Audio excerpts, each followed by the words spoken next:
Hello, आपका स्वागत है हमारे YouTube चैनल सोलफुल साधना में। माता पार्वती के नंदन गणपति जी की जय। विघ्नहर्ता श्री गणेश जी की कृपा आप सभी पर सदैव बनी रहे। तो आज के इस वीडियो में मैं आप सभी को संकष्टी चतुर्थी व्रत में हमें किस प्रकार पूजन करना चाहिए उसकी विधि बताने वाली हूँ। तो सबसे पहले मैं आपको बता दूं कि हर महीने में 2 चतुर्थी की तिथियां आती हैं और कृष्ण पक्ष की चतुर्थी की तिथि को संकष्टी चतुर्थी कहते हैं और शुक्ल पक्ष की चतुर्थी तिथि को विनायक चतुर्थी कहा जाता है। तो इस प्रकार से हर माह में आने वाली कृष्ण पक्ष की चतुर्थी यानी संकष्टी चतुर्थी साल में 12 आती हैं और इसके अलावा अगर आप भी संकष्टी चतुर्थी का व्रत रहते हैं तो कुल 13 चतुर्थी व्रत पूर्ण होने पर इसका जो चक्र है, एक चक्र, वो पूर्ण माना जाता है और इसके बाद इसका उद्यापन कर देना चाहिए।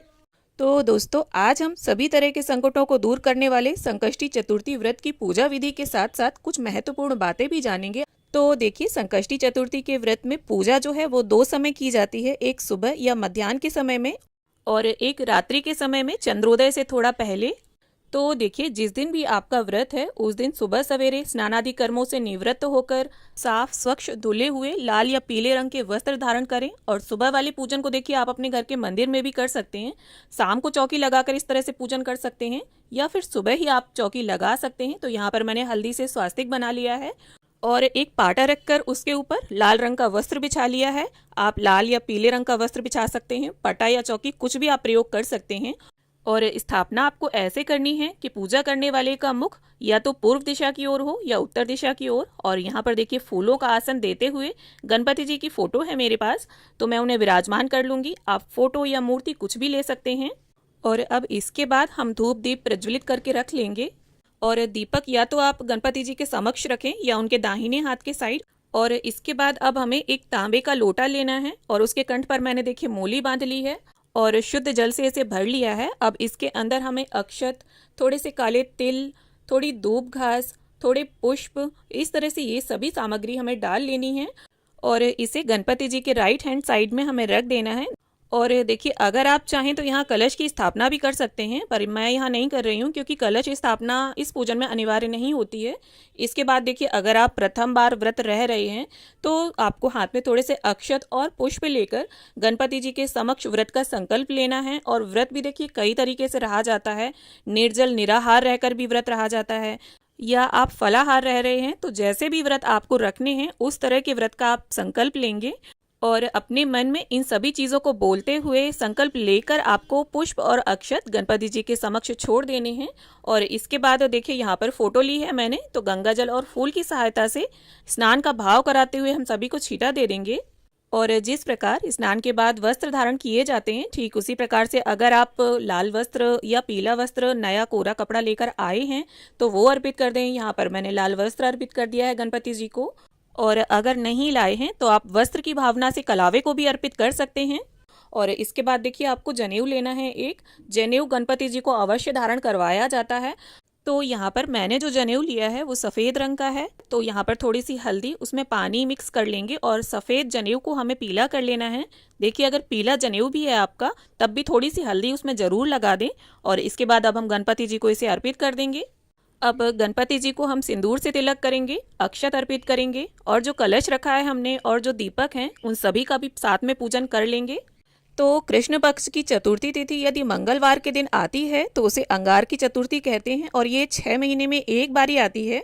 और इस दिन व्रत रखने वाले को पूरी साल की संकष्टी चतुर्थी का पुण्य फल प्राप्त होता है। तो इस प्रकार से यहाँ पर अब हम लाल रंग के गुलाब गणपति जी को अर्पित कर देंगे। लाल रंग के फूल गणपति जी को अत्यंत प्रिय हैं और विशेष करके अगर आपको गुड़हल का पुष्प मिल जाता है तो उसे आप गणपति जी को जरूर अर्पित करें।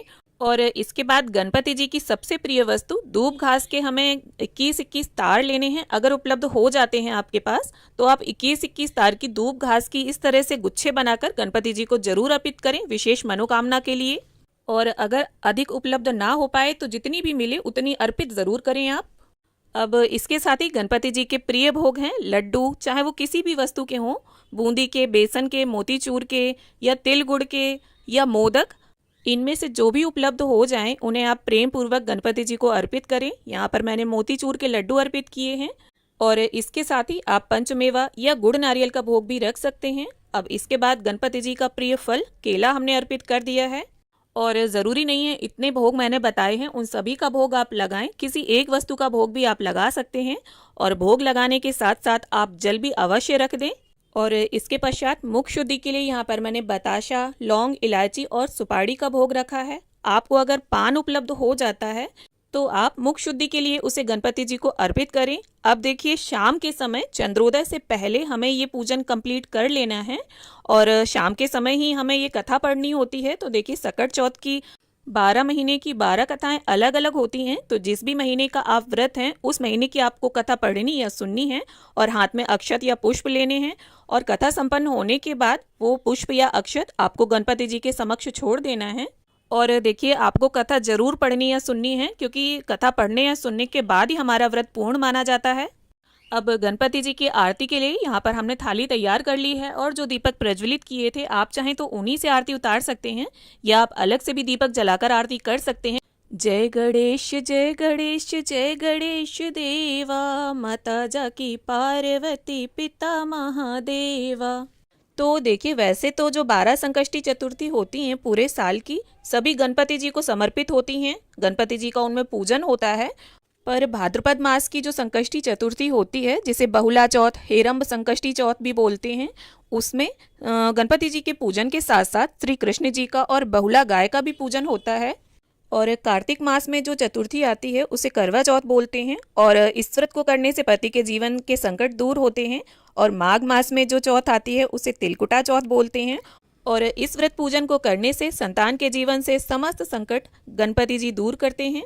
तो आरती संपन्न करने के बाद आप अपने यथा सामर्थ्य कुछ दक्षिणा जरूर अर्पित कर दें। इससे पूजा में अगर कोई कमी होगी तो वो पूरी हो जाएगी। और इसके बाद जल और पुष्प की सहायता से 3 बार चौकी के आसपास जल फेरते हुए शीतलीकरण और पवित्रीकरण कर लें। और इसके बाद गणपति जी के समक्ष हाथ जोड़कर उनसे क्षमा याचना कर लें और प्रार्थना करें कि वो अपना आशीष सदैव हम पर बनाए रखें और हमारी मनोकामना को पूर्ण करें। तो इस प्रकार से देखिए हमारा पूजन संपन्न हो जाता है। और ये जो हमने कलश रखा था इसे हम सूर्य देवता को अर्घ दे देंगे।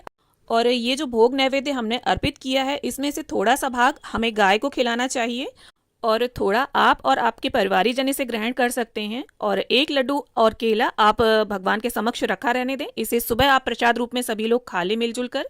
और जो दक्षिणा हमने निकाली है उसे आप किसी ब्राह्मण को दान कर दें और साथ में आप चाहें तो कुछ फल और मिठाई भी दे सकते हैं। अब देखिए संकष्टी चतुर्थी का जो व्रत है वो सूर्योदय से शुरू होता है और चंद्र दर्शन और चंद्रमा को अर्घ देने के बाद समाप्त होता है। तो देखिए कई बार ऐसा होता है बारिश के मौसम में जब चंद्रमा दिखाई ना दे तब आप इस विधि से भी चंद्रमा को अर्घ दे सकते हैं। और यहाँ पर ये विधि मैं चौकी के समक्ष करके दिखा रही हूँ आपको, आप छत पर भी इसे कर सकते हैं।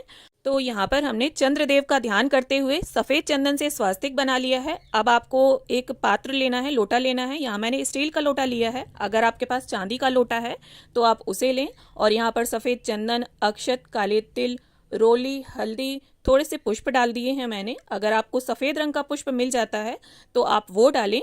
और इसके बाद देखिए खड़े होकर दोनों हाथों में इस तरह से हमें लोटे को पकड़ लेना है और 3 बार जल गिराते हुए चंद्रदेव का मन में ध्यान करते हुए हमें उन्हें अर्घ दे देना है। अब देखिए कई बार मन में इस तरह का प्रश्न आता है कि संकष्टी चतुर्थी पर चंद्रदेव को अर्घ देना इतना महत्वपूर्ण क्यों है।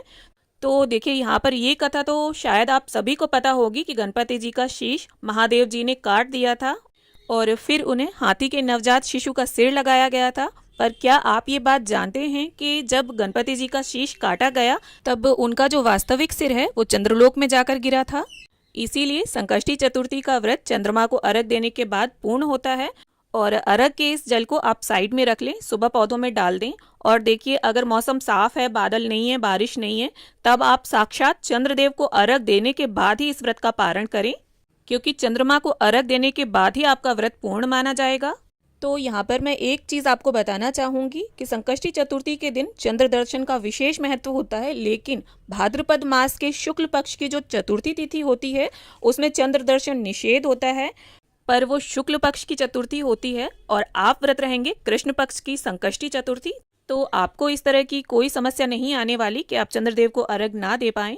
आप गणपति जी का विधिवत पूजन करें, चंद्रदेव को अर्घ दें और इसके बाद अपने व्रत का पारण करें और व्रत को पूर्ण करें। तो उम्मीद करती हूँ वीडियो आप सभी को हेल्पफुल लगे। वीडियो में दी गई जानकारी से आप सभी को लाभ प्राप्त हो। वीडियो अगर अच्छी लगी हो तो इसे लाइक करें, ज़्यादा से ज़्यादा शेयर करें, और अगर आपने हमारे चैनल को सब्सक्राइब कर रखा है तो बहुत धन्यवाद, और नहीं किया है तो अभी कर लीजिए इसी तरह के अन्य वीडियोस देखने के लिए। अगर वीडियो अच्छा लगा तो सब्सक्राइब करें हमारे YouTube चैनल सोलफुल साधना को।